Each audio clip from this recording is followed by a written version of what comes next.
Level for boys by age and height percentile. তো এরকম একটা গার্ল থাকবে, blood pressure levels of girls হয়ে গেল, বাদ দিলাম। আমি একটা ছেলেরই ধরলাম, কোনটা ছিলাম আমরা, অ্যাজ ফর এক্সাম্পল একটা যাই হোক বল 4 বছর, তাই তো? তাহলে 4 বছরে ধর নর্মাল আমরা কত জানি 100-র মতো, ধর আমার বাচ্চাটা 98 সেন্টিমিটার হাইট। তুই কি করবি এবার? 4 বছর বয়স, তাহলে এজ 1 2 3 4-এ চলে এলাম, ঠিক আছে? এইবার percentile of height, percentile of height, হাইটের কত পার্সেন্টাইল, কত বাচ্চা আমার 98। স্যার আগে তো পার্সেন্টাইল অফ হাইট ক্যালকুলেট না না, পার্সেন্টাইল অফ হাইট ক্যালকুলেট করতে হবে না, ওকে দেখতে দে। 90 এই দেখ, পার্সেন্টাইল অফ হাইট হচ্ছে মোটামুটি আমার 95 ফিফথ সেন্টাইলের বেশি, ঠিক আছে? এইবার আমি বিপিটা দেখব এই 95 সেন্টাইলের এই কালামটায়, এই কালামটায় বিপি দেখব। আগে তোকে না না না, ওইটা এখানে না, এটার আরেকটা এই চারটা, এটা ইনকমপ্লিট নেই, এখান থেকে গিয়ে এখানে এইটা ওইটাতে করা হয় না, না না, এইটাতে আলাদা এই চারটে।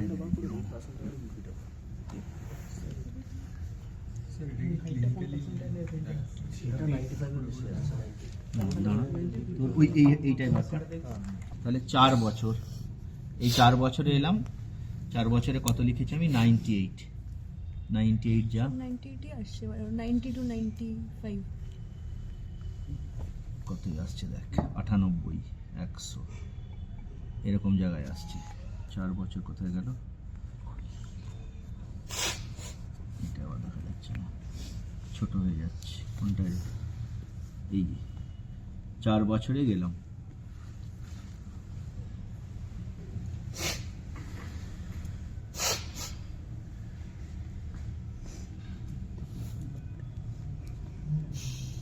তো এই কলামটা দেখতে শুরু করবো, যেটা বিপি সেন্টাইলে 50th সেন্টাইল আছে, দিয়ে যদি লম্বা বাচ্চা হয়, ধর আমি 99 সেন্টাইলটা দেখছি, সেই বাচ্চাটার আমি হাইপার টেনশন বলবো বা এলিভেটেড বিপি বলবো। কখন এলিভেটেড বিপি বলবো? 121-এর উপরে। এই বাচ্চাটা নর্মাল বিপি কত হবে? 121-এর নিচে, 90 সেন্টাইল। হাইপার টেনশন কখন হবে? 122-এর উপরে, ঠিক আছে? সিস্টোলিক বিপি, সেরকমভাবে আমাকে ডায়াস্টোলিকটাও ক্যালকুলেট করতে হবে, ঠিক আছে?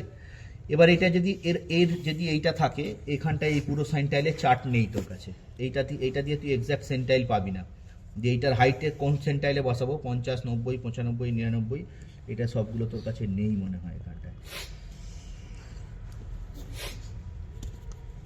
এটা দিয়ে সেন্টাইল চার্ট তুই পাবি না, এটা দিয়ে সেন্টাইল চার্টের এখানে, সেন্টাইল চার্টের এর সঙ্গে আর একটা কাগজ, সেটা জেরক্স করা নেই এখানে। আমি কিছু বোঝাতে পারলাম কি?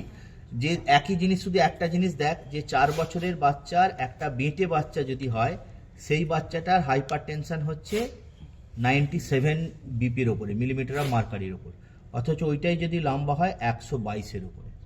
আমি শুধু এইটাই দেখাচ্ছি যে হাইটের উপরে কতটা ভ্যারিয়েশন হয় দেখ, ঠিক আছে? মানে আমাকে যে হাইট মাপতে হবে, 4 বছরের যে বাচ্চাটার হাইটটা খুব ছোটোখাটো, যদি 50th সেন্টাইলে দেখি 95-এর উপরে যদি আমি স্টেজ 1 হাইপার টেনশন ধরি, তখন আমি বলবো 97-এর উপরে বেশি বিপি হলেই তাকে আমি বলবো যে হচ্ছে স্টেজ 1 হাইপার টেনশন, কারণ 95-এর উপরে আছে। সেই বাচ্চাটাই যদি লম্বা বাচ্চা হয় 122-এর উপরে এলে তবে হচ্ছে স্টেজ 1 হাইপার টেনশন। আমি এইটুকুটা দেখাবো বলেই শুধু বললাম, দেখতে পেয়েছি 97টা। 5 বছরের, একটা 6 বছরের, 10 বছরের বাচ্চা দেয়, ধর 10 বছরের বাচ্চা, 10 বছরের বাচ্চার মোটামুটি 106-এর উপরে আর 130-এর উপরে। এবার যেটা আমরা ওয়ার্কিং ফর্মুলা করি, সেইটা টেস্ট করে দেখ ঠিক আছে কিনা। এটা 10 বছরের বাচ্চা, 10 বছরের বাচ্চার হাইট কত হবে অ্যাপ্রক্সিমেটলি? কি শিখিয়েছিলাম আমরা? 6x + 70, তাই তো? 6x মানে 6 10 60 আর 70, 7 6 6 12 13, তাহলে 137 সেন্টিমিটার। আমি ধর মোটামুটি এটাকে আমি মাঝেরটা নিয়ে চলছি, হ্যাঁ মোটামুটি আমি হাইটটাই বলছি তো।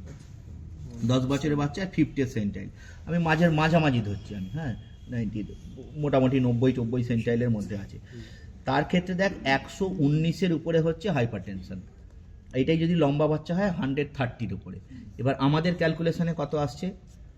2x 10 দুগুণে 20 প্লাস 90, 110, 110 আমরা কত বলেছিলাম 50th সেন্টাইল। দেখ 102, 115 হচ্ছে 50th সেন্টাইল।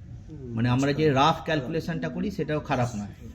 বোঝাতে পারলাম আমি কি বলছি? আমি বললাম যে 50th সেন্টাইল আমরা হিসেব করেছিলাম না, কোথাও একটা লিখলাম এজ ইন ইয়ার্স ইন্টু 2, এই যে 50th সেন্টাইল আমরা হিসেব করেছিলাম তো, যে 2x প্লাস 90। তুই একদম 1 বছরের বাচ্চা থাক, 1 বছরের বাচ্চা তাহলে কত বিপি আসা উচিত? 92 50th সেন্টাইল আসা উচিত। 1 বছরের বাচ্চার 50th সেন্টাইল কত আসছে দেখ, 85, 92, 103, 110 সবগুলোই। তার মধ্যে মোটামুটি 99 ধরেছে, এই দেখ 90th সেন্টাইল। মোটামুটি আমাদের বাচ্চা সব এরকমই থাকে ওটা, সেই জন্য এইরকম জায়গায় 92। মানে এটা খুব একটা খারাপ ফর্মুলা নয়। এটা বাদ দে, এই চার্টটা দেখে অরিজিনালি তোর করার কথা, কিন্তু এই চার্টটা যদি নাও থাকে তোকে রাফলি এইটা দিয়ে করতে হবে। সোজা কথা, তুই পরীক্ষার হলে বিপি কি লিখবি, এইটার কাছে লিখবি। মোরাল অফ দ্য স্টোরি এটাতে শেষ কর, 2x প্লাস 90 কাছাকাছি লিখবি, ঠিক আছে? তাহলে ওইটা হ্যাঁ মানে ভ্যালিড কত ইয়ার্স বুঝবি? তুই পুরো পেডিয়াট্রিক এজ গ্রুপ 12 বছর পর্যন্ত পুরো ভ্যালিড। এই ফর্মুলাটা 1 বছরের উপর থেকে 12 বছর পর্যন্ত পুরো ভ্যালিড। মোর দ্যান 1 ইয়ার্স থেকে ভ্যালিড, ঠিক আছে? মোর দ্যান 1 ইয়ার্স থেকে ভ্যালিড। কালকে যাবো চলে। আচ্ছা, পালসাস প্যারাডক্সাসের সব বইয়ের লাইন শুরু হয় যে ইট ইজ এ মিসনোমার। যত যেখানে পড়েছি যেখানে, আমার প্রশ্ন